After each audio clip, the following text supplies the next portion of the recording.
Have you ever wanted to discover what's missing in your life? Metaphysics is available to all and is part of your life even if you don't know it. Welcome to Metaphysics, a view through the veil with Barb Crowley. Together we'll explore the mysteries behind metaphysics and how to use it to have a deeper understanding and advantage in life. And now here's your host, Barb Crowley. Hi, this is Barb Crowley, and welcome to Metaphysics, A View Through the Veil. Today we're talking to Tobias Churton. Tobias is a scholar and an expert of magical and unconventional theology, although he is an expert in religion, and he has been trained at Oxford. But, as he said, he has two bookcases, one for magical and one for conventional. So welcome to the show. We're going to talk today about the history of religion around the world. Your newest book, Celestial Realms, A History of Heaven Since Before the Dawn of Time. Just that title alone is pretty interesting, Before the Dawn of Time. So thanks for coming to the show and welcome. It's very nice to be here, Bob. It's great to have you. Let me ask you first about how can it be before the dawn of time? Absolutely, because that is a publisher's thing. You know? I wanted to catch call our it attention.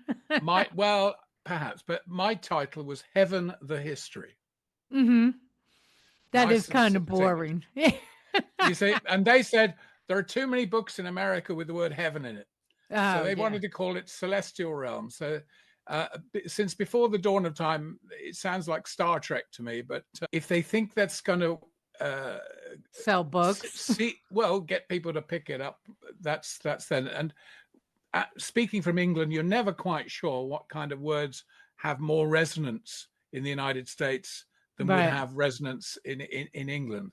So I have to give up the title. I make my thoughts known, and then they decide on what they think. But, that's a great way to do it. but everybody actually who's in England, all people who've seen the book always said, "Oh, I love the title." So okay. Wow, it's working in England. Celestial Realms it is, and since A History of Heaven Since Before the Dawn of Time, I suppose Before the Dawn of Time would have to be something totally metaphysical, like the Ein Sof, the unknown being of God before any creation or any activity whatsoever. Mm-hmm. But in English, I suppose we have to say before, but even though if there was no time, there could have been no before, as you obviously this is spotted. What I'm thinking. Yeah, that's the right. fact that we're even talking about it. I know. It struck me very much as well, but they refused to change anymore. So right. Well, they caught my attention, so it'll catch people. Say, how is that before the dawn of time? I got to figure that out. It does sound. To me, it sounds funny. Star Trek. Yeah, exactly. But they never changed what I have to say, which is the important. Well, that's good. Also, the book happens to. I think the publisher's done a most incredibly good job of the beauty of the publication, the use of color illustrations throughout, the quality of the paper, and the printing is really quite exceptional, and it's absolute delight. That cover is beautiful. And it just feels good, and not necessarily a book. I mean, I would always recommend read it at your own leisure from start to finish, but you'll never get the best out of this book until the next reading, and you can take any part of it then, because the book is full of nuggets, which I keep finding when I have to look at it occasionally, and it's quite hard to look at your own work sometimes. I thought, my God, that's good, Tobes. That, and you realize how different aspects of this vast subject of heaven in every culture, in every you don't know what's going to grab that person, what will interest that person. So you do your best with it. But it is the first time anyone has given a complete account of the ideas of heaven in every culture, every part of the world, through all time.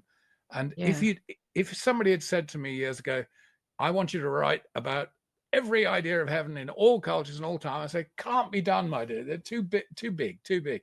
I'd never. It's just the way it came about. It turned out that way. Originally, all I wanted to do was write about Jesus's own particular slant on the kingdom of heaven. I was always struck by that idea: the kingdom of heaven is within you. What does this mean, really? Right. What can it mean? And I thought I had an insight into that, and I thought, well, you can't. Well, I can't be associated with a book that's entirely Christocentric, conventional Christian. These days, I think you've got to open your vista to the other verities operating in different parts of the world, and that have operated in parts of the world. From the Inuit, I mean, I talk about the Inuit beliefs about heaven, right to the pre-Columbian South America, to the Maoris, to Australasia, to Polynesia, to right across the what's called the Finno-Ugric culture, or Uralic, or the Ural Mountains, from Hungary to Finland to Scandinavia, to obviously the real heart of the debate, which is Greece, Israel, Egypt, Mesopotamia. That's where most of the thought has been, and literate thought has been done on the subject. Then you have, of course, Persia and China and Japan, and I mean, it's an enormous realm, but it didn't. When I was writing, it didn't prove to be. It didn't prove to be too much. I didn't feel like I was carrying bananas, oranges, apples. Oh my God, I'm going to drop one. It didn't feel like that. One thing seemed to flow quite well into another, and it is a truth that beliefs about heaven and hell and the destiny of the soul are remarkably similar throughout the world.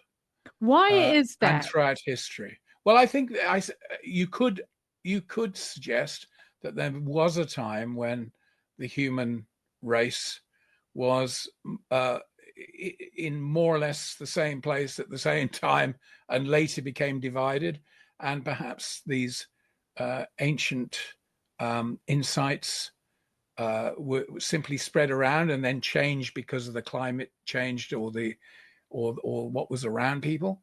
Or you could say, well, human beings are basically the same anyway, and so if you were born on Mars, you might still think about the destiny of the soul in a way that somebody might think on planet Earth. You could talk about Carl Jung's collective unconscious, that there's a substratum in our psyche, which is universal for all human beings, and which is accessible by symbols, which he called archetypes, or the first images.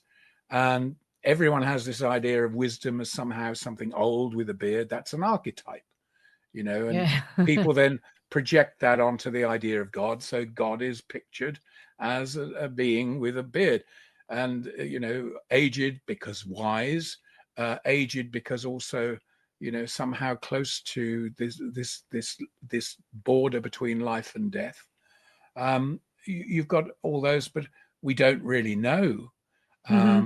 One thing what I found was that, especially in non-literate cultures, cultures that didn't have a language across Africa, pre-Christian, pre-Islamic Africa, for example, nature, we get our ideas of heaven actually from this earth. So it's as below, so above. We project, human beings are projected. So mountains are important, rivers are important, certain kinds of animals are important. But universally, there is a concern for the ancestors. Where have they gone? Will they please keep quiet? When they used to say rest in peace on tombstones, I don't know how many people are aware of this. This wasn't just a good night wish, or farewell, my dear, and please rest in peace. It was a fear that the soul would be unhappy and come back to cause trouble, or even drag a living person down to where they were. So even the idea of hell really starts not with a punishment block, or fire and brimstone and all that. Hell really is an idea of just the afterlife. In many cultures, you go from a long journey from this brief spasm of life into a rather darker place. sometimes Well, that's a there's even fear, the less human light. fear, isn't it? Yes, I Yeah. think hell comes from the universal experience of the nightmare, Hmm. where we're totally vulnerable, totally Right. exposed. But let me Um, ask a question mm. first. Do humans need heaven? I mean, Well, is this a I basic would need of say evidently they do, because people don't even have to be taught it so much. Something will happen that makes them think of this, or they will ask their parents or their friends or somebody whose opinion they're interested in. They will say, well, you know, what happens when you die? Where does God live? What's up there? You know, Mm, I mean, our ancestors never had to imagine heaven. They saw it day and night. They looked up into the sky and they knew that's where the gods lived, not human beings. That's where the gods lived up there. And at night, they could see the windows as stars, the right. windows, and everything that happened on earth came from up there. Everything that gave it life. The sun is up there. The moon that lights the night is up there. Rain that makes everything fertile comes from up there. The wind, all of these things are above human beings, and because they're above us, that we think of them as powers, as gods, quite naturally, and we personify them. We give them a human face, or sometimes an animal face, if we feel that the Right. characteristics of a certain force are violent. We might associate them with wild animals and so forth. I mean, Egyptian religion was, they had the representation of the gods was always associated with the hidden powers of an animal. You know, Hmm. whether it was a cow, an ox, even a cat had a divinity. Even the scarab, the based on a beetle, the sun is carried across the day sky by a dung beetle who's carrying this sun on his back, and they're constantly projecting images from the natural world that seem to originally to people seem to be mysterious. Why does the dung beetle carry the Right. dung on its back? There must be something happening. Why do the birds fly in that direction? Why is it sometimes the birds be quiet? They don't make a sound. Why? And all of these questions, why? The people felt that the entire universe was enchanted, magical, uh, Hmm. simply But because it they was could. always other. It was And always like well, it out was beyond there. their There's control. a something out there Yes. Well, that there is something out there. We've tried to find aspects of what it is. Most people are now familiar with invisible powers, electricity, mhm. radiation, that our ancestors had no idea of electricity, but they had a lot of ideas about invisible forces. Right, right. Um, How about why, atheists? Were there any atheists at that time? at which time? Well, we're talking about, nature, a nature society, society No, of nature. I Were think there? an atheist technically is a person who rejects a set of The thoughts. idea of So you God. have to have an atheist. You've got to have a literate culture. Hmm. Oh, You've got okay. to you've got to have somebody who's been presented with a view, and then through their intelligence and their experience, they may say, "Well, you say that. I don't see that as being a benefit." And you have wonderful Greek writers I refer to in the book in the 300s 400s BC saying all this stuff about the gods. We all know this is a load of rubbish. We're using the idea of the god to explain what we cannot explain. We're surrounded by forces we cannot control, so we call them gods, and then feel a bit cozier because we feel we're dealing with something we can relate to, so we So try to we can placate give them. it a name. So We yes, can if we give can, this mystery a name. a name and a form, and Hmm. then of course you have the reaction against that in Jewish Judaism, where some of the prophets, the ones that are now famous to us, will say, you cannot give a form to a god. You are insulting the eternity of Yahweh. He has no obvious form. even though in Genesis it's perfectly obvious that he does have a form, and it's same form as we have. Man is made in the image of God. Literally means in the form of. In other words, something about our basic shape and form is derived from the Almighty God in heaven. So but even there's a form, and then, but of course you then get to, and in Islam they say it can be no imagery whatsoever, which is straight out of the Old Testament. No idols, as they say, no idols. These are just objects of wood and stone. But I don't think human beings can relate to things that have no form. Can't conceive. They need an idea. They need a form, literally a formal idea, an idea of the form of something, and personality. So we talk in the old English thing, I don't know if you still have it in the States, Jack Frost. When it's very, very cold, we talk about Jack Frost. You know, you give that frightening sense of being frozen, give it a name, and suddenly it becomes dealable with. It's Jack Frost. He'll be gone. You can. And is that the reason for the dung beetle? I think if you could, because if you can relate through your ordinary daily experience to things that are cosmic and beyond, they suddenly become in the compass of your understanding and sympathy, and vice versa. You become of interest to that. So you're starting to live in an intimate universe. I mean, I think the growing tragedies of the development of science, the way it's gone, I don't mean the acquisition of knowledge. This is all has many, many benefits as well as pitfalls. But when we start saying that there is the universe out there is indifferent to us, doesn't care, it's just a vast. I mean, when I was young, I used to get real spiritual inspiration from just looking at the stars, in the way that Beethoven probably did when he was writing his Ninth Symphony. I didn't feel intimate with the stars in the sense that they was friendly, but something of the grandeur of this extraordinary universe, overwhelming, had a spiritually ennobling feel. I wanted to get that far. If I could extend my thoughts that far, there was somewhere to go. I have to say, in the last sort of so many years with the Hubble telescope and endless pictures of bloody gas, you're presented with these, phantasmagoric, colorful pictures of the so-and-so nebula and the so-and-so. It's gorgeous. It's not real, but it's gorgeous. It's gorgeous if it was a carpet or a wall hanging.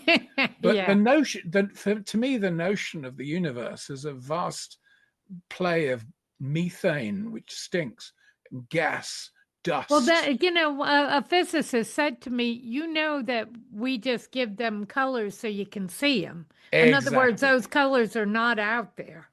No, they're not there for our aesthetic approval. But there's a classic example. You've just said it again.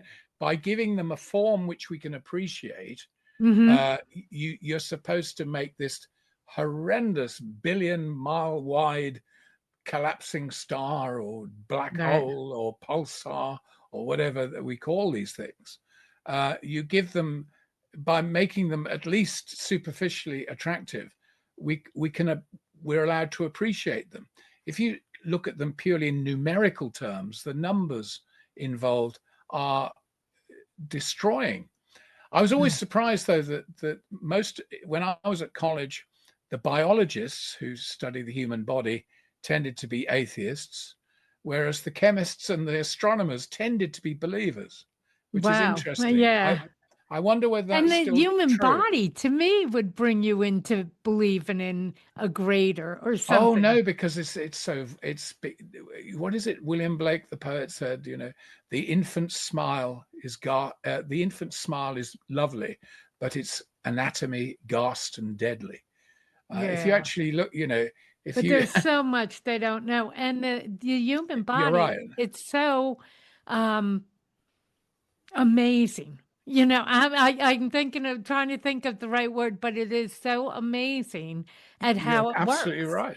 You're Yeah, absolutely and right. I mean, But if you have to study it as an anatomist, yeah, as a cutting it machine, up, as a machine. Yeah. that when it's dead and it stops, it's literally disposed of.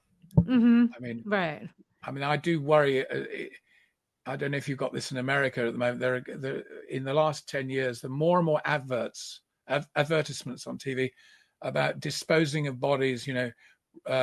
Pay for us, and you can have any send off of your loved ones you like. Yeah. And for $50 or something, you can do this. I find this trivialization of loss unbearable. I think it's an appalling thing. And the idea, and you've got sort of interviews with people saying, well, yes, well, when we've gone, we're going to leave you this band of money, and you won't be in debt for our funeral. We'd like you all to have a good time and celebrate. Right. I don't go for this celebration of life of crap. Who needs it? I mean, it's like being given an award when you're not there. What's the point? And how do you know you're not there? Exactly. Well, wouldn't you feel sort of like, and that's all they could do for me? Well, actually, when I go, my funeral. my whole thing is an open bar.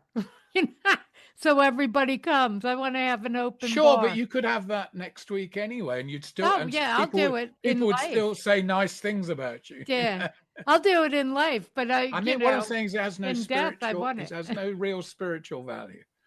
It's a materialist thing. It's we talked about before we came on. You've written a bunch of books about Aleister Crowley, as he pronounced it, and I'm Crowley. And we talked about it being a common Irish name. But in the Irish tradition is a celebration. Come together, get drunk, get weepy, have humor, Well, the weepy bit, yeah. Yeah, but the humor bit, it's huge. Well, I know if you go to Ireland today, they often will prop the corpse up, dress him up and put him in the corner. Yes, there's something... that sort of traditionalism. What I was trying to get to was the tendency in a materialist culture to trivialize death. Right. I don't think that is a trivialization. It's really just a kind of pagan fest. Exactly. To help the soul along, perhaps even a celebration in that sense. But I suppose all these things can be corrupted, can't they? Oh yeah, and not only that, but with fear of death, and stopping, basically, they want to trivialize it.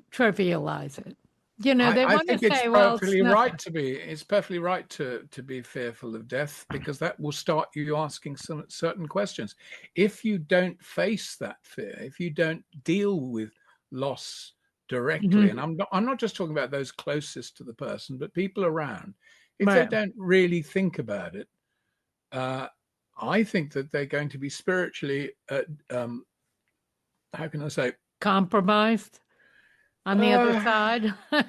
Well, there's a chance for growth in this, and that is missed. So people will become progressively more and more incapable of dealing with death as a reality. And I think we see that an awful lot with the news these days.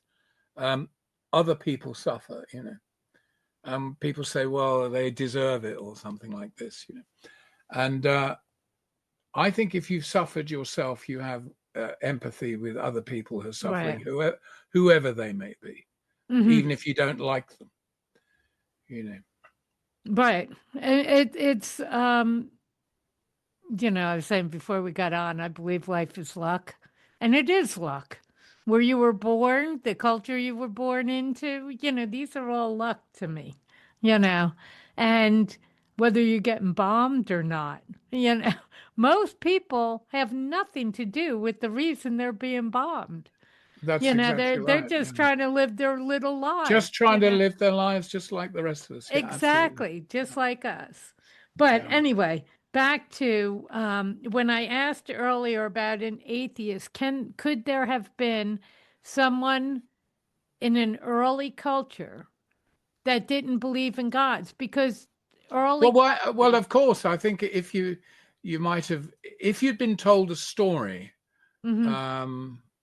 that God was kind and cared for you individually, or cared for somebody you cared about, and circumstances went right against that, yes, the natural thing would be to say, that's rubbish. That's Right.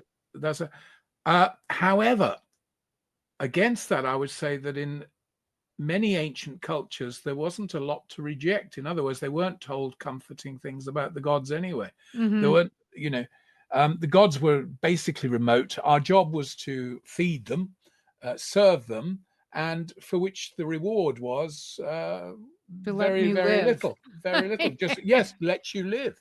Yeah. We were here by the grace of the gods. So there wasn't a lot to reject. Right. What you couldn't deny, whether you wanted to be an atheist or not, what you couldn't deny was that you were surrounded by powers you couldn't control. Now, if you had an alternative explanation to explain these powers, then you could reject the prevailing religious and the science of the time, as it were. But if you didn't have an alternative science, you would simply say, well, the gods don't like me.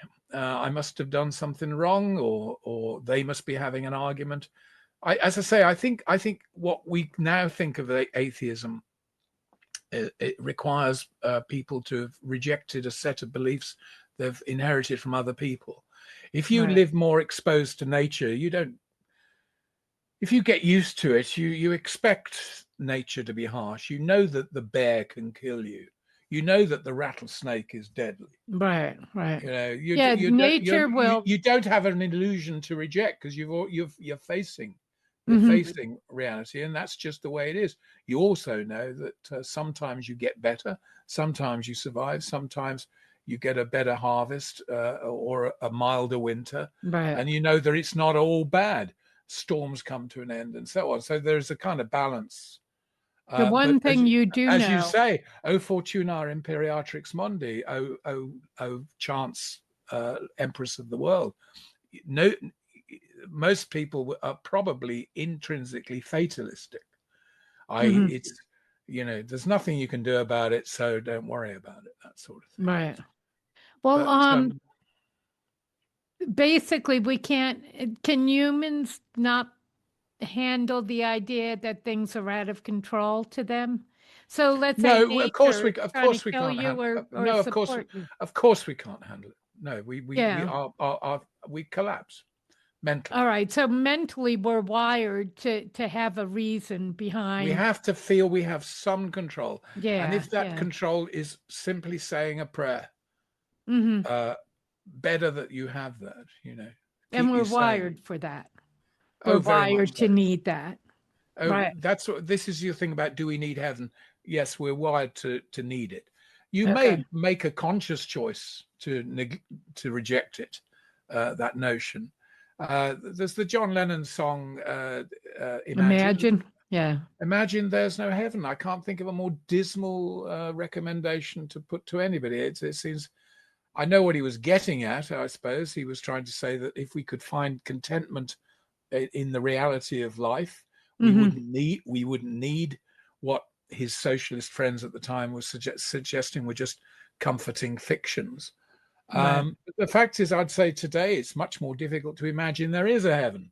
I don't think it takes any imagination at all to imagine there's no heaven. When we look up at the sky, as I say, we tend to think of what NASA and the space agencies tell us about what they may or may not be there. I don't necessarily. I know that if you're a Seventh-day Adventist, the Jesus is going to come through the space to Earth, and if you have a literal interpretation of the Book of Revelation, of course, he's going to come on clouds of power, whatever that might mean, into our world. I don't see how you can come in clouds of power to the whole thing all the time, but these are symbols. They're not descriptions of actualities. But people need those symbols. Quite a number of people believe we're in the end times now. I know, but not only religion, but some scientists are believing that as the poles, the electrical poles, come together. They're wandering, and as they come together and they switch, that this is going to be a catastrophic event, an You know, extinction event, yeah, yeah. Well, maybe they're right. I don't know. I do know this. I do know this, that ever since I was born, people have been talking about this, Right. the imminence of the end. I think it's more boring than that. I think it's just going to go on and go on and go on, Yeah. and until whatever energies are required to keep it going on cease. And I don't foresee any. And does it matter anyway? I don't know. I mean, I obviously have seen how life can be beautiful, even in the presence of mortality and loss. Right. I love makes the world turn round. If you've known love and you've known the good life that human beings are, of course you want it to go on, and you hope that it will go on for your children, grandchildren, nephews, nieces, friends, and all the rest of it. I don't know why human beings have this desire to predict. You know, the word a control. prophet. Don't you think it's the same thing? Yes, It's trying to control. I think it's very much is trying to hold the future, trying to dictate it. Right. I'm surrounded by prediction. I mean, the worst thing today is that the prophets aren't even bona fide prophets. They don't even have the pretension of supernal wisdom. They're just journalists who read a story by somebody and relay it to another person. And then this gets mouthpieced out over the world. And people are all, chicken licking, always thinks the sky is falling. I mean, there is a danger to human beings on this earth, but the nature is in no need of succor or comfort. Is very much my view. Our dependency on nature is another matter. Right. We've got to be careful about the resources we have, because if we don't, we're going to lose the use of them. But nature itself will fine. It'll get over it. Nature will go on. Well, I know, and I don't get any great comfort from the existence of nature, but there it is. It's been around. I think nature's trying to kill us. Yeah, I sometimes it supports us though in food, but it's also trying to kill us. Well, it's not just us; it kills itself. I say to people who get sentimental about eating meat, I said, look, nature eats herself every morning for breakfast. The entire system, the natural system, you can call it nice words like ecology, but basically it's a feeding spree. And if you watch birds impale their caterpillars on spikes, just do you want to be the caterpillar, or another bird stealing the nest of another? All the battles in nature are about territory, ownership, and it's vicious. It's vicious. I mean, it's very vicious. Yeah. There's nothing. You can't sentimental. So, I used to know this ecologist who would say nature knows best. And I say no, nature knows nothing. Nature will always take the line of least resistance. If the river can flow that way and there's nothing to stop it, that's where it's going. It doesn't have to think about it. That's the nature of the nature of nature, is that it's not faced with choices in the way that we are. There's something about human beings when they're awoken, alive, and not just unconsciously dreaming through life, that makes us aware of all of this. But there's precious little awareness in the natural world. I'm not saying there isn't any. I think that there may be levels of consciousness, obviously, in my goodness, if you look at the more human-like we associate any particular animal, we see more consciousness in them. Whether there is or not, I don't know. I see human beings, I wonder if there's any consciousness in them beyond their immediate appetites and desires. But the thing is, human beings are capable of developing. I don't like the word evolve. We don't need to be evolved, but we are capable of acquiring more awareness, more insight. And we're capable of growing, truly growing as people. We're not condemned. We're not merely subject to nature. the great hell to me would be to be subject to nature, that we give over everything to natural forces and say, well, let nature rule. And I hear back into the book idea. I think this notion that we are citizens of heaven as well as victims of earth Right. is terribly important. If you say, do we need it? I say we need something that Hmm. helps us have perspective Right. on the human condition, because the human condition is not pretty. You can isolate yourself from it to a degree by money and power and paying people to keep people away from you, living on an island, always flying in a private jet, always being surrounded by your people who say yes, all this sort of thing. Right. You can hide yourself, but when the Grim Reaper comes, mate, you can't hide. The Right. day Right. that there is no. Ultimately, you're human too. Ultimately, Yeah. you're just another one on. Hmm. You think of a conveyor belt in a factory. Another one's coming, another one's coming. Oh, it's gone. Yeah. They But let me here, ask you here too. today, gone tomorrow, as they say. Yeah. But at what point did we go from nature to organized religion? And how did that happen? Well, with the growth of the city-state, when Mm. people found that they could ameliorate the conditions of just being exposed to nature by people collectively living behind a walled situation Right. and having the food brought in Hmm. and organizing this in such a way that some people were able to elevate the quality of their lives from just trying to scrub a living from So sowing not everybody seeds. was in danger of going out and getting that food. It was. I mean, obviously, the first reason people put up walls and fences, I've no doubt at all, was because of other tribes who wanted to Mm. steal their crops, women, children, whatever. Right. Right. So it's actually, again, this is interesting. It was probably the inherent criminality of the human species that creates the conditions of civilization, Mm. which For means being safety.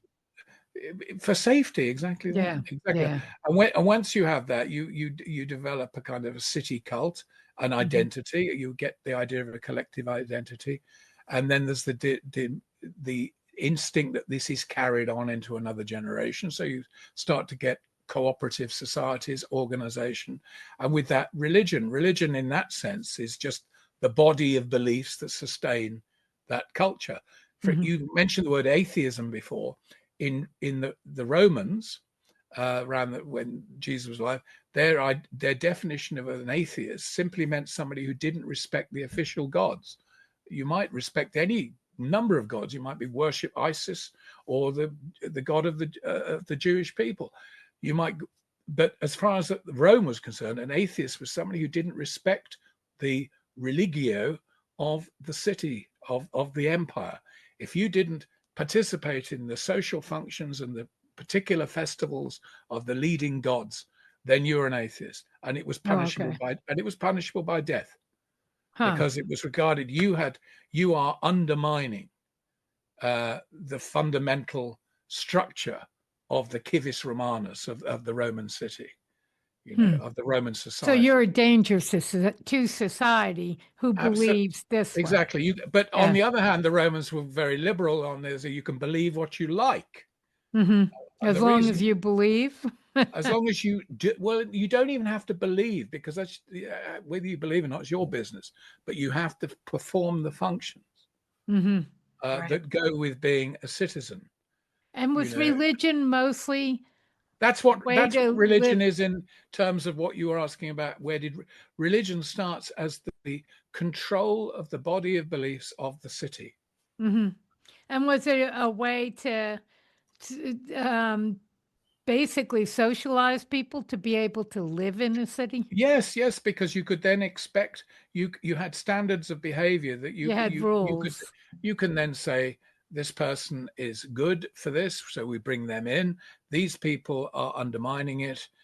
They are transgressing the public laws, which are all look at the earliest tablets of law, the Hammurabi law code. which is about at least 3,000 years before Christ, written up there. The King Hammurabi, everyone could read these laws. If you follow these laws, you're okay. You're in with the state. We know where you are, and you are safe within the state. Will protect you. You are part of the system, and if otherwise, out the city you go, you get exiled or It's like the Ten Commandments in Christianity. you have the Moses writing down what Yahweh has revealed to him on Mount Horeb. Very much so. And that is then kept in the ark, that stone, and is carried around and of course, very quickly becomes a magical object that is brought to back when the Philistines in the story, I think is it Book of Samuel. When they capture the ark, they think, great, we've got their secret weapon, we've got their atomic bomb, and we've got their magic. We've got their magic. They take it to the temple of Dagon, and the image of Dagon falls overnight, and there's a plague of rats, and so then they want to get rid of it, so they tow it away. So you take it back, because there's too much trouble. But again, you have an object which has a practical value, i.e. the law, as a way of governing this group of people, but very quickly it becomes invested with sacred qualities. So religion, law start to become one thing. Right. But we've had a breakdown of that. Well, both a breakdown, and then we have groups of people that are trying to really, bring it back in, shove it down other people's throats. Well, one of the problems with democracy is that there's this notion that everybody can make the law. Now obviously we have institutions that say no, the law is for everybody. You don't make the law, but when you think about it, we have legislatures that can change the law. And most of our debates are about whether you should change this law or apply this law differently or whatever it is. But at least there's a general respect for the law. Where there isn't, that's when people, of course, get seriously worried. Right. When the law is outraged, this is it. And how you interpret a law in a particular situation, and who is in charge of the law, and I find it extraordinary that you can have a Supreme Court that somebody else decides who should be a member of. Who is supreme? I know. I think we've lost control of that one. But the religions all now, agnostic is a belief in God, but not necessarily religion. Do I have that wrong? Do you mean? Let me show you my ignorance. What do you mean? Are you talking about what people in general you think their way they're thinking about religion as being they don't really sure, and they take a bit from here and a bit from there? Exactly. Yeah. Cherry picking. Yeah. Yeah. Agnosis means literally without knowledge. But I got that. It was Thomas Henry Huxley who invented the word agnosticism to describe. His position was, unless something is proved scientifically as certain, one had every reason to doubt it, and that's what he meant by agnostic. Many agnostics today don't even inquire about what it is they don't believe in. They just agnosticism can be just an excuse for not investigating. Oh, okay. Huh. Today, it very much, I think, is exactly that. It's well, it's too. I don't know. I don't want to know about that. It's too much trouble. Too much. Right. And anyway, I see those people. I don't like them. So they're a different group. Yeah. If they believe, I don't want to be any part of that. And obviously, that option of living superficially, by avoiding issues, has always been there for all people. That in itself is its own religion, isn't it? Well, you could call it hedonism, which is the pursuit of personal pleasure. Yeah, is it a religion? I would say it's not really a binding of beliefs. It's too diffuse for that.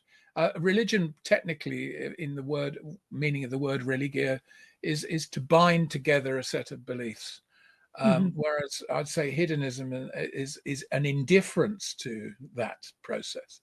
So the last thing you want to do is believe in anything particularly, other than believe in myself, whatever that means. Yeah. And religion really is a way to live. Yes, it's taking a structure that you for individuals who have free choice in it, and this is very, very critical. If you have a free choice, you can say, well, I think that's an admirable system that I can identify with, and I will make that my guide. I think that's fine until you just, that's it. You stay with that and nothing else. You don't actually really engage with the possibilities. Right. But I only have to go to church and listen to the sermons to realize that most believers don't want to engage too deeply. Yeah. They'd rather leave that. That's for scholars. I remember a lovely Indian vicar in Birmingham I interviewed for a film once, and he said, "We are not scholars, we are believers." And I thought it was charming, and I got where he was coming from. What he was really saying was, scholars have a habit of making things very difficult and hard for people who are not trained to think in that way to believe. So we'll just say, look, we believe this, and it's good. We believe it's good, and our lives are fruitful, and people are. We do good things, and come, and if you get the vibe of this church and you like it, you're welcome. Well, I thought that was absolutely fine. Right. I'm just a person. I'm one of the people who tends to think deeply, hopefully, because I don't think I think if you feel deeply, you'll think deeply, or you'll think more deeply. Right. And I don't know which came first in my life. I think it was the feeling. It was the feeling. You talk in your book about an awakening. Why is it like 5 this? years Why? old. Yeah. Yes. Yeah. So yes, my religion comes out of my experience, not out of what I was taught. I was always a little skeptical of. When at a certain age, I mean, I wanted to know about other religious conceptions. My father was quite positive about encouraging that.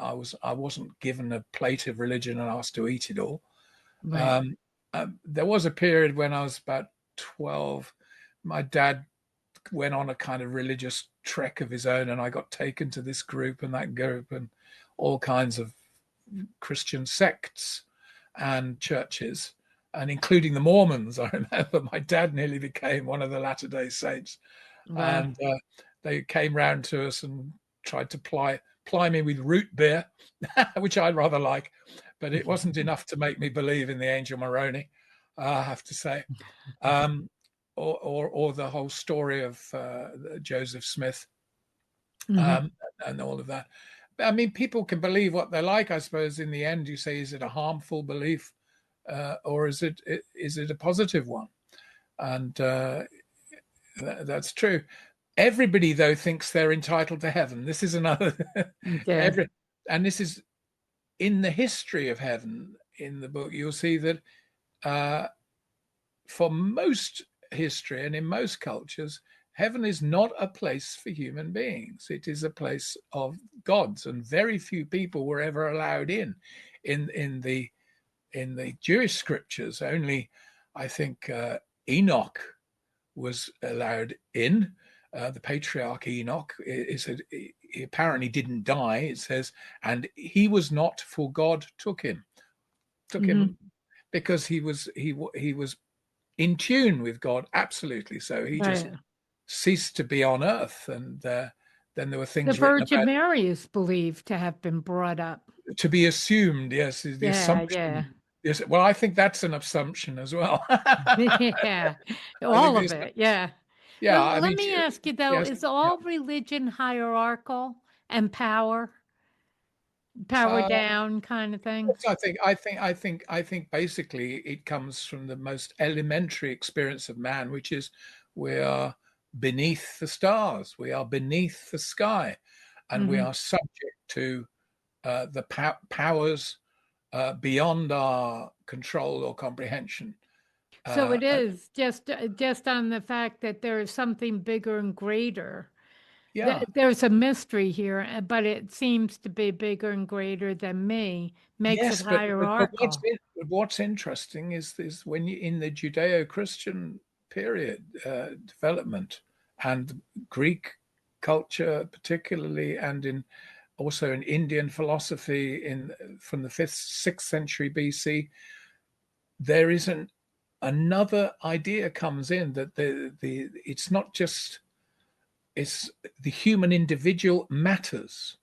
Hmm. We are not just subject to these gods. We are not just here to do what we're told, but there is some kind of relationship between the individual and the aspiration of the individual soul to be more than a finite being that somehow relates to an intelligence that is discernible in the universe as a whole, that there is an intelligence in the universe which we can relate to, and that it is a positive thing.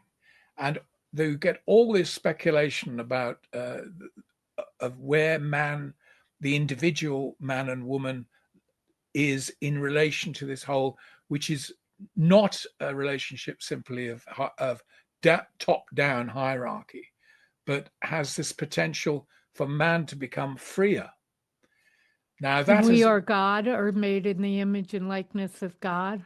exactly now. There's always been a movement, very often persecuted within religions, which I call the Gnostic movement, Hmm. where the emphasis on self-knowledge.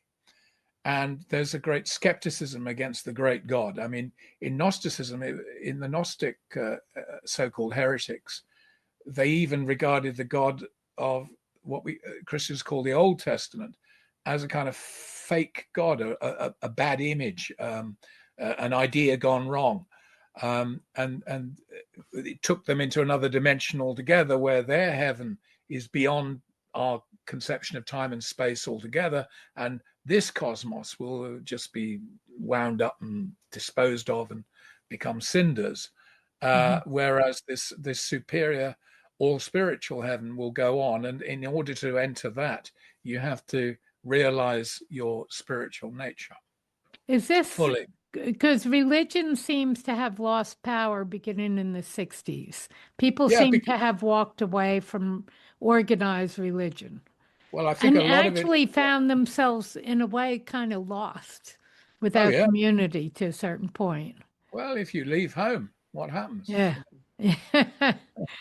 You try Yeah. and come home, but can't make it. Uh, you Yeah. know, you can go to San Francisco, but in fact, by the end of '67, Haight-Ashbury was a dump. I mean, Hmm. Right. I just take that as because that song, "Wear Flowers in Your Hair," Scott McKenzie, wasn't it? Yeah. The idea that there was some sort of paradise on earth that you could leave and find Hmm. elsewhere.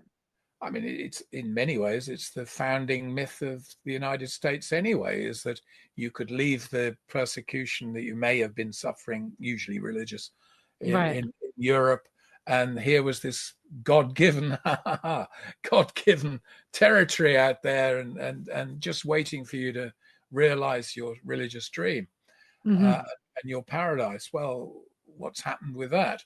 The dream has simply become an acquisitive fest. And by the 50s, as we know, the American dream was measured in the household appurtenances, Hmm. whether you had a fully functioning kitchen and a state car and sufficient holiday time and all these things. And the American dream, far from being this religious paradise that was dreamt of in the 18th and early 19th century, becomes simply a way of satisfying the senses. But You know. wasn't religion always, life kind of sucks, so it's going to be later? The good stuff's out there, and Yeah, as a life compensation. sucks. Yeah, So I when think, I life started to get better, we yeah. really didn't need that view so much anymore. Well, I think you're right. I think you're right. I think you make people think that they're comfortable, Hmm. uh, and obviously any kind of promise of transcendence for ordinary people becomes, well, it's not compelling.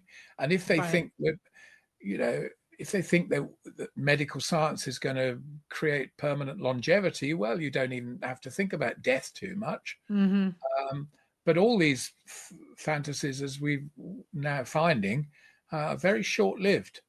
Yeah. And if you study archaeology, there are many great cultures with beautiful, beautiful architecture. Must have been delightful to wake up and see the Hanging Gardens of Babylon, or Rome in its heyday, or Hmm. the Acropolis under Pericles, or China under the mandarins of Right. When life so was good. so yeah. But life is good. Hmm. Life is good. But life can be harder.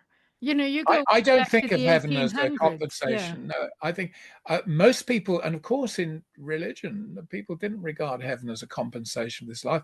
It was something to be feared, because you only had a chance of getting there if your life here Hmm. met the standard.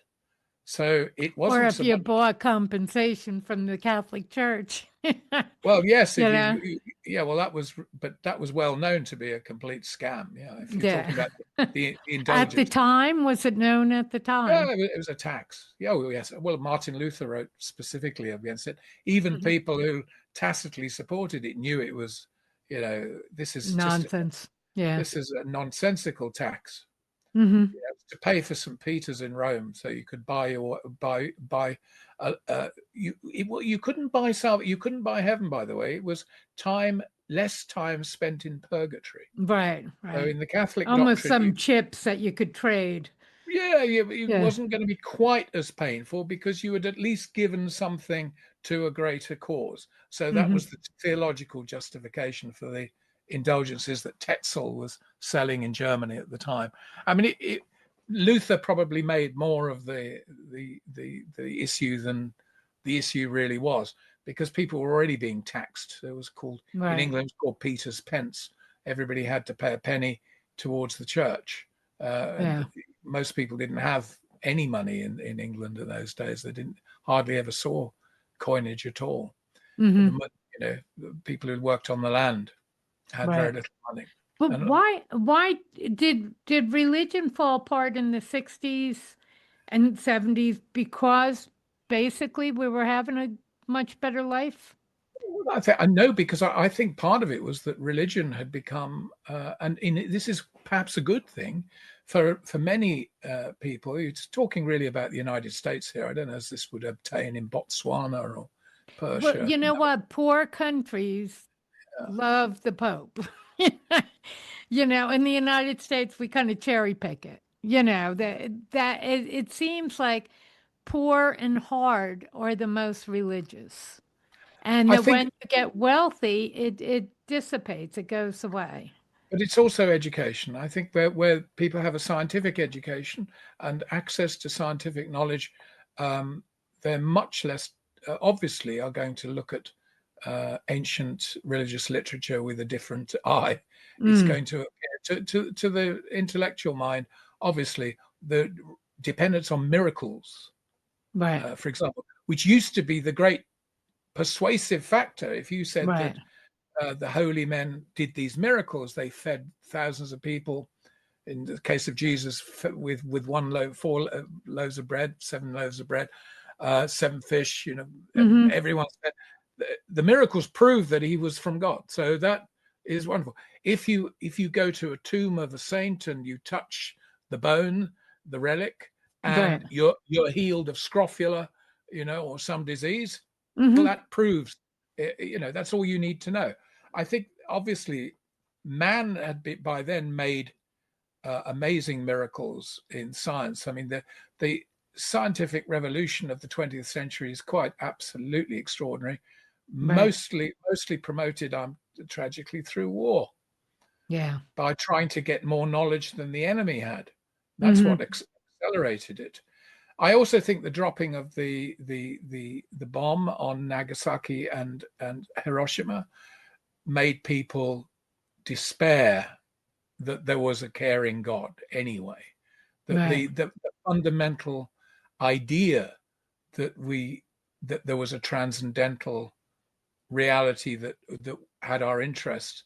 I think the realization that human beings didn't need God to destroy us anymore, we could do it for ourselves. I think that also had a great effect, Right. and obviously turns people in a way in on themselves. Mm-hmm. And people have sought other kinds of redemption. One of them is globalization. But if we were all together, if we were all brothers and sisters drinking Coca-Cola on the Yeah. Yeah. edge of the cliff, as the old ad, you must remember the advertisement from 1970, I'd like to teach the world to sing. That was a Mm-hmm. kind of alternative religion, that if we all became flower people and, Right. and Love brothers and and sisters, peace. Yeah. love and peace Yeah. was effectively to bring heaven on earth. We Mm-hmm. had it. We, the George Harrison song, with our love, we could save the world. Well, great idea, and true, of course. But Right. how do you get hundreds of millions of people to love each other, given the fact that most of them can't even understand the others, or they're prevented from that? All of those beliefs now have themselves become subject to doubt. And I would say the religion of the Western world at the moment, it boils down to various kinds of escapism. And I think the advent of home entertainment, for example, Yeah. this is what's shaping the mind. The iPhone, the Oracle. Every Mm-hmm. child, oh good God, gazing at this little bloody object. I can imagine what Jonathan Swift, the author of Gulliver's Travels, would have made of the sight of people walking around like this all the time. Well, just the Uh, fact that you could get information in there, yes, but, and then it's a miracle. the idea of the selfie. Mm-hmm. Here is an image of me, Right. isn't it? And I'm going to send it to my friends. Haven't I they know. seen you? Didn't they see you yesterday? Yeah. The background is different. I see. Okay, Yeah. forget.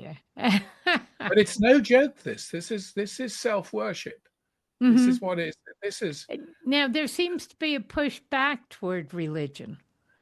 Maybe only in the United States, or well, partly because it would represent an order, and I think what people are fundamentally threatened by now is it's the sense of chaos. chaos and disorder. Yeah, Yeah, that makes sense. and it also has an association with family and tradition. Hmm. You know, I mean, And people power still. down. There's so many religions, Well, and the positive thing about power down is daddy will look after us, even if sometimes he smacks our bottom.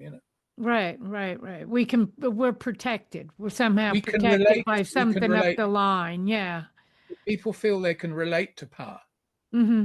Um, and I think in you're talking about the United States, I'm not qualified to make comments about the politics of America particularly. That never But stopped anybody. Feel free.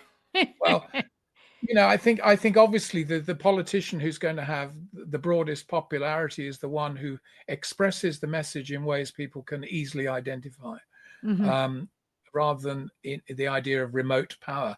And I think the great suspicion of the sort of the MAGA, Right. was that the power had become impossibly remote and disinterested and unrelated to what was immediate to people. And then Right. you get a voice which seems to identify Hmm. itself with your concerns. So, and of course, you then say, well, I know I can't change things. Oh yeah, maybe This he is can. Yeah. maybe he can, but of course, ultimately, we it it is an admission of powerlessness, Hmm. you know, Right. and Right. And one of the great, fear. It's fear but based. so Yeah. different 60s thing, which was about a movement, slow, sluggish, but there was a movement towards the idea, well, maybe we have the power to make things better ourselves. Mm-hmm. There are still people who work on that basis. There's no doubt of it, and I'm sure your podcast, for example, is an example of you doing something. Mm-hmm. You've done something. Well, that's positive. Yeah. Right. You didn't rely on somebody else to do it, and you're having a voice, and I'm having a voice by engaging on this. Yeah. Still, don't all religions really come down to mostly, I'd say 80% of the same ideas? And they've gone through time. They've reached back in time to the Yeah, same. but that's story. only yes, but that's only if you think a religion is a set of things you have to accept. To me, a religion is something you engage with, and through that engagement, you work things out as best you can for yourself. You take what you can. You try to understand certain things. You will say, well, yes, but it's not just that I don't like that, but I don't think there's another aspect to that maybe we're missing. So I think as long as it's a creative engagement with your religion, then it's positive. If it's simply an acceptance because, again, you feel powerless, so you just think, oh yes, well I accept it because I'm told I should and because I believe I should, then I think because I can't deal with taking it on myself. You're only one or two steps then from fanaticism, which is the unthinking devotion to a body of ideas. Right. And some people are more prone to this fanaticism than others.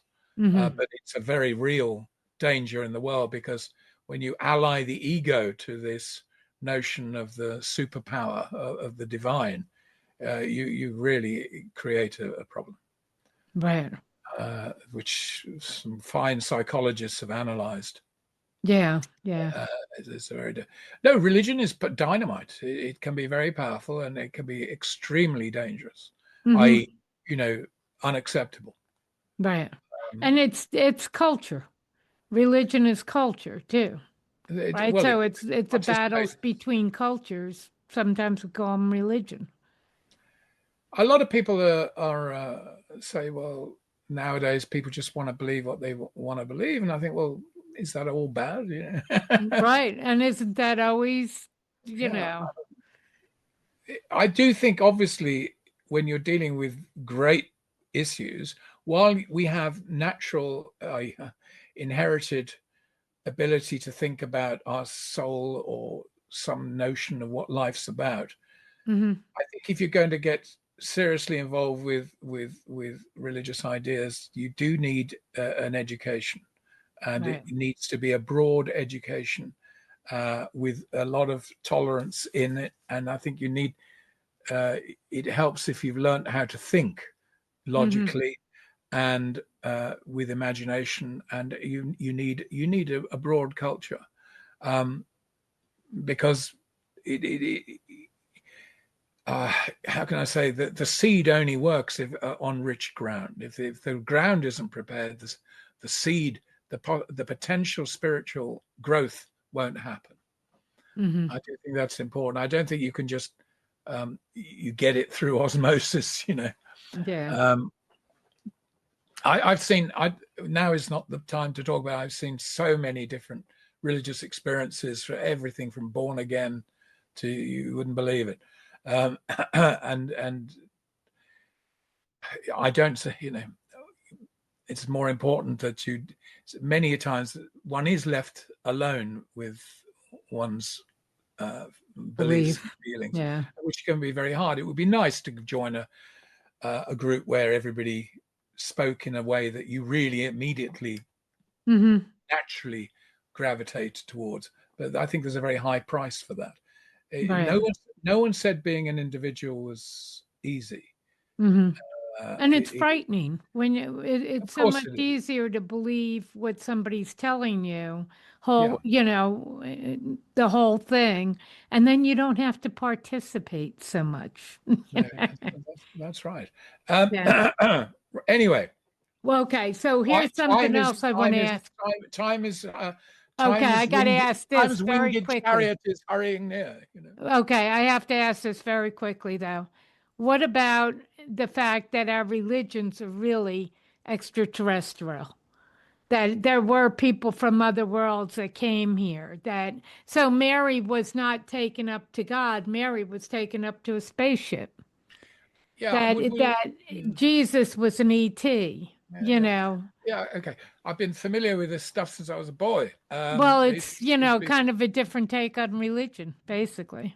well, Yeah. no, I don't. Yes, I think it is. It is religion. I remember back in 1989, I think it was. I went to East Germany, and in East Berlin. This is when there was the Cold War, and I went Right. to an exhibition of Russian paintings at the Russian Palace of Culture or some such place in East Berlin. Hmm. I was there on a special day visa, and it was about people who'd had experience of UFOs, Right. and all these paintings by ordinary Russians. They weren't by great artists. Hmm. And there was an exhibition of these paintings, and I said to my friend, I said, "These are religious icons. These are Yeah. religious paintings. They're painting angels." Hmm. In other words, the way people were thinking about the notion of the alien was inherently religious already. So Right. naturally, they would regard anything that was unusual in the sky in a religious way. It only took Eric von Däniken, 5 minutes, based on probably reading the Tintin book, Flight 714, and a couple of other books, to simply turn this slightly around and say, yes, all our transcendental experiences were based on alien visitations. It's a kind of trick of our times. In other words, because we've grown up in the space race, Right. there isn't anyone alive who hasn't been grown up in the idea that you can send rockets, we can been to the Hmm. moon. That there's out there. Yeah. We're now aware of technology which will take this. It was inevitable, absolutely inevitable, that religion and this science would become one idea. Hmm. Um, What's your thought on it? well, Yeah. I'm my thoughts are mixed. You can never say, "Oh, it's not that way," but Hmm. I'm very suspicious of the psychology, insofar as um, we're getting to a similar state of mind of our ancestors, who everything that happened in the sky, a meteorite, was a message from God. Hmm. So if a particular piece of iron dropped into Egypt, it was a sacred and holy thing. Right. Um, so I The think there's a gods must be crazy. Remember that movie? yes, of course.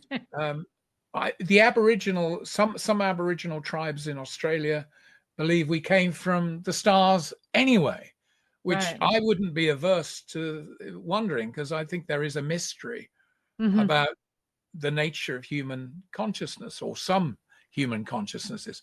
Why do you have this idea of Neanderthals and then Homo sapiens? How did this come about? What was really going on in prehistory? Well, it's all a mystery. We have absolutely no Hmm. evidence which tells us the answer. We have material, but how we interpret it depends entirely on the way our minds are constructed in this era. Right. And if they And what discovered the same fits? things, if they discovered the same things in the old days, they wouldn't say aliens; they'd say angels, of course. Hmm. And Right. that was the conceit of Daniken. So if Elijah is taken up in a fiery chariot, it's clearly a what? How else would you describe a flying saucer but a fiery Right. chariot? Right. But Yeah. in fact, the idea of the chariot in Hebrew religion means something quite different. The chariot was the throne of God, and fire was what came with when God sent certain kinds of spirits to earth. Right. And So it if was about fire was it's power. yeah. So it's just Hmm. simply saying it's saying he's gone to heaven. It's just another way of saying it. Hmm. Right. And they thought, of course, heaven was up there, so that's fine. Hmm. Now With all of, I'm sorry. we do have the idea of the angel who Uh-huh. comes from above, who comes into this world. You have the philosophy of the holy guardian angel, which I go into in wonderful detail, I'd say, because it was one of my Right. favorite fields in the book, Yeah. of the holy guardian angel. Uh-huh. I would not draw a line under the issue of what is the relationship between transcendental divine activity and the notion of things happening beyond our immediate cosmos. I'm certainly not in a position to say there's nothing happening there, but I think a great deal of our thinking is a bit it's symptomatic of our times, is what I'd say. And Right. I hate to see people rush to conclusions. It may be banal rather than enlightening to think of angels as, so-called technologically advanced cultures. I I haven't seen personally anything to suggest to me that I need to believe that there are technologically advanced beings interfering or visiting us. I haven't seen anything that convinces me of this idea. What I see is a lot of phenomena that can't be explained at the moment. Well, there's always been phenomena that we can't explain. There are things under the sea that we can't explain. So I don't find that surprising. What about the cliff I'm draw? sorry to be fluffy. I sound a bit fluffy on this issue, but there's very little to actually get hold of when you really start to analyze these sorts of beliefs. I know they're very popular in America. What about the cliff dwellings where they show what seems to be aliens among them, Well, like part of society? No, they're just symbols, I would have thought. You think that's what it is? Not Yeah. actual, not No. pictures of actual beings, then symbols. Well, why is it people are quite used to the idea of religious art as symbolic and therefore not representing things as we see them, but as they represent a religious idea, like holiness. You get a nimbus around the head, Right. an aura around the head. Yeah. We're quite used to that. But why is it when they see a bit of ancient stuff, they immediately take it as it is? Oh, that's a description of an alien being. Yeah. Why can't they say that that's clearly a symbol? What it would mean to those people, we don't know. We can guess, perhaps, and other studies of anthropology. Perhaps that's a being who represents the sun in a ritual. If you were going to dress up as the sun in a religious ritual in New Mexico, 2000 BC, and you had a being, I presume they'd probably put feathers all around his head like this, and it would look like a huge sun, or some other thing, or or a veil, or whatever it is. I'd always go for the more, I'd say the more boring explanation than the wild one. But having said that, I've seen 2001, and the black basalt thing appears, and the kind of monkey type thing suddenly gets an intelligent idea because he's touched this thing. That's a religious idea. It's Moses and the burning bush, isn't it? It's Elijah and the still small voice of calm out of the earthquake, wind, and fire. I don't think you can separate these fundamental religious ideas from our sense of the unknown universe we live in. So I would say, again, it's all, to me, proves how important heaven is in the structure of our thinking. And we can't keep it out. I talked in the book about the experiences of astronauts who I'd always thought, why don't they send a mystic up in one of these things, a real mystic, and let him live on one of those awful little flying stations that go around the earth, see whether does he meditate better up there, will he without gravity? Maybe they should take entheogens up there, try having a magic mushroom trip out there and see what comes of that. Would be an interesting experiment. Perhaps it'll happen if it hasn't already, and they're just keeping it quiet. I was going to say they might have done it. And you do talk about the psychedelic in your book. Very much so. The use of psychedelic. Yeah. Clearly, there are. The human imagination is limitless, and this is taken down the walls, basically. Psychedelics take down the walls. Yes, that's the plus and the minus, of course. Yeah, right. Right. I've experienced both aspects of that enough to not to trumpet the the idea Right. there is Right. some sort But of there's a huge resurgence of it now. Again, yeah. mushrooms and LSD and all the good stuff's back. Yeah, I think it'd be the trouble is I'd find it very difficult to know that I was coming back to a world of the news and Right, reality. But well, people do. They the version of reality we get on the right media. in the physical, yeah, in the physical. I'd say the compressed negative image of the world that we get on Right. our social media. You know, I think that the prophets of today are the probably the least qualified prophets of all time, which is your journalist. I know they're Mm. a good journalist doing a fine task of trying to help people understand things, but there are simply too many people predicting and commenting every day about things Oh, I they have know. very little knowledge of. And how often these days do you hear from somebody who really has gone deeply into these matters and is learned? They haven't time for that, and they No. presume that the public, you, me, have no time for it either. Well, I've Mhm. always got time to hear somebody talking about something they know about, whatever it is. Right. Right. You know, Now you have studied so much. What do you believe in with regard to what? with the God and religion? Well, I have have no fixed beliefs. I do pray. Um, Do you believe in basic energy then? So in prayer, it is I doing something. I'm always living with the possibilities. Mhm. Always living with the possibilities. I know that the human mind connects to something far greater.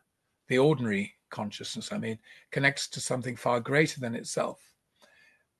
If it's what I believe as opposed to what I know, I tend to, when people say, "What do you believe?" I think of, well, but what do you know, rather than what do you believe?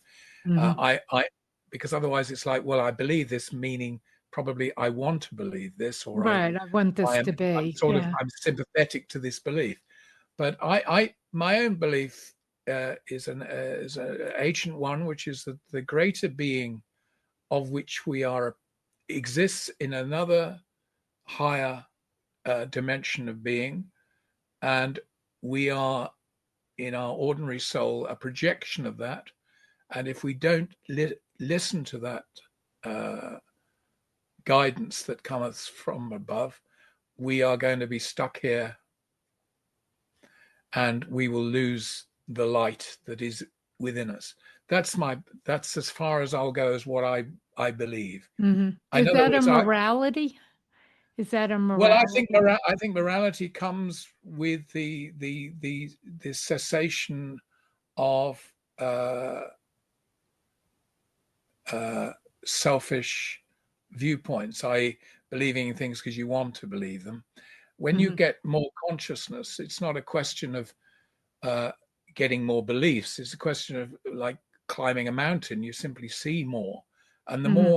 the more you're open to what is really there, the more naturally you feel concern and compassion, because you feel that inside all of this world around us is the most amazing spiritual potential that hardly ever is realized. Mhm. Uh, we can do so many wonderful things with nature. We must never leave it alone. As William Blake said, "Where man is not, nature is barren." There is a Mhm. terrible heresy abroad at the moment that nature can just take care of itself. Well, yes, of course it can, and you can see, nature taking care of itself is not always a pretty sight, shall we say, for Well, we human were beings. talking about the viciousness of nature. Yeah, I mean, people talk about they come to England and see the beautiful fields, the green and pleasant land, and this sort of thing. Something, unfortunately, our politicians don't seem to see. But those who love England, but you say, excuse me, this is the result of 1,000 years plus of cultivation. This is Right. man. We have dug the ditches. We have put the, it is us that have made it a fertile. Where I live used to be 500 years ago, dense forest for miles and miles. Mary, Right. Queen of Scots, was put in a castle a few miles from where I live because it was so inaccessible that the chances of her being rescued were very slim, because it was very easy to defend the castle, and surrounding it, you'd be anyway. It is man that's made this thing beautiful. I think if we look at how beautiful our engagement with nature can be, we'll start to get this ecological thing a bit more balanced than it currently is, where man is the enemy, or nature is just a resource, or we shouldn't use nature a resource. These are just extremes. Right. Cultivation means literally to bring wild nature into culture, and there are some wonderful thoughts. Rudolf Steiner, a great mystic and practical man who has biodynamic farming. Now, you go to a biodynamic farm, which I've been to several.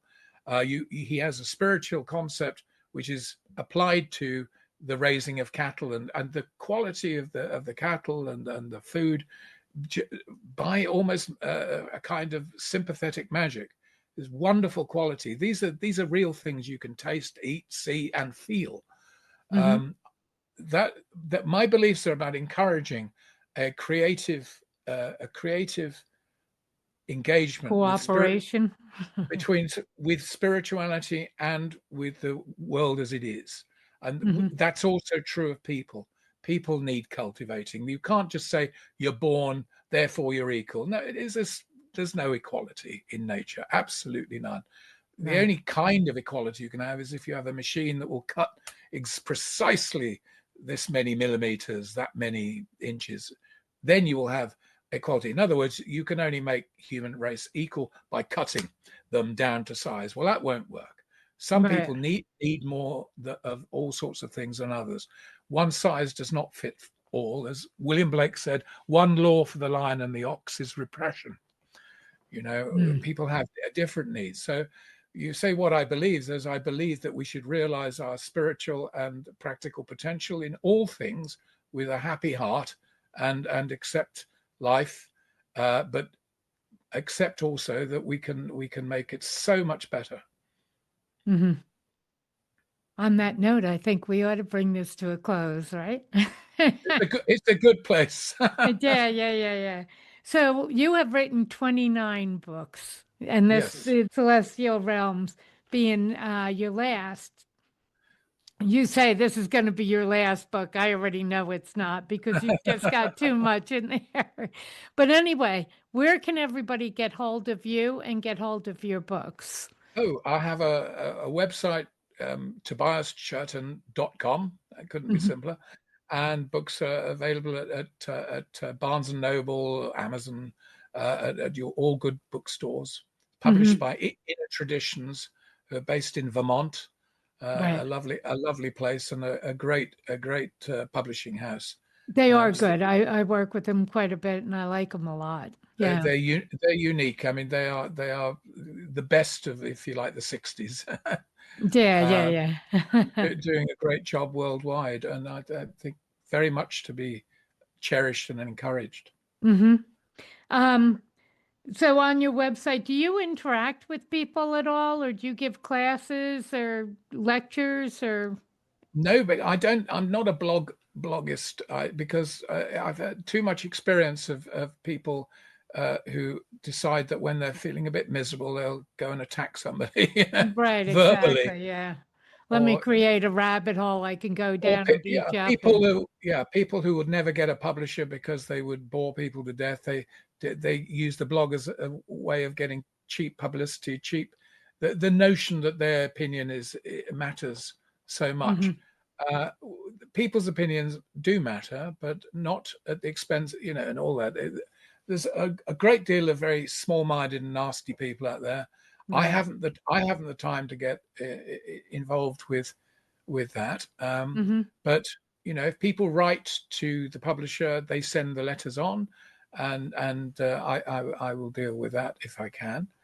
And Okay. but my books are my thing. That's my voice. Uh-huh. And it's And been, as you said, we said earlier, prolific. And you said, I don't like that word. no, because you don't know how long you've got, and you've got to do the most while you're here that I'm Right. capable of doing. That's how I've always felt. That I don't feel like I have a right to live if I'm not generating some creative thing. I'm here to create. I'm here to create, and to make the best of what God's given me. There you are. So Right. I obviously believe in God, don't I? Yeah, there we go. There we go. Thank you so much for being on. I've really enjoyed our conversation. That's splendid, Bob. Thank you. Thanks. Bye-bye. Bye-bye.